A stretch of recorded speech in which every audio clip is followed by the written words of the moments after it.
బాబు బాబు బాబు మిమ్మల్ని ఎక్కడో చూసినట్టుంది బాబు.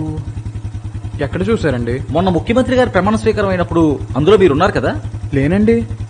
అయితే అదే మినిస్టర్స్ ఐఏఎస్ ఐపీఎస్ మీటింగ్ అవుతుంది కదా, అందులో మీరున్నారు కదా? కాదండి, నేను కాదది. అయితే ఎక్కడో చూశాను బాబు మిమ్మల్ని. ఆ బిజినెస్ టైకూన్స్ మీటింగ్ అయింది కదా, all India business tycoons meeting, అందులో ఉన్నారా మీరు? అసలు మీరు ఎవరిని చూసి ఎవరనుకుంటున్నారు? నేను స్టూడెంట్ని కదా. మరి ఎందుకు అబ్బాయి ఏదో ఇంటర్నేషనల్ పనులన్నీ నీ మీదే ఉన్నట్టు ఒక చేత్తో బండిని మరో చేత్తో మెడకోసిన మేకలా ఇలాగా ఆ ఫోన్ని అవసరమా? ఒక్క నిమిషం పక్కన మాట్లాడుకోవచ్చు కదా. ఇలా నువ్వు వెళ్తున్నప్పుడు నువ్వు పడితే నీకు, ఎదుటోటికి ఎవరికైనా గుద్దితే వాడికి ప్రమాదం. ఒక్క నిమిషం పక్కన పెడితే ఏమైపోదు కదా. పక్కన పెట్టి మాట్లాడుకో.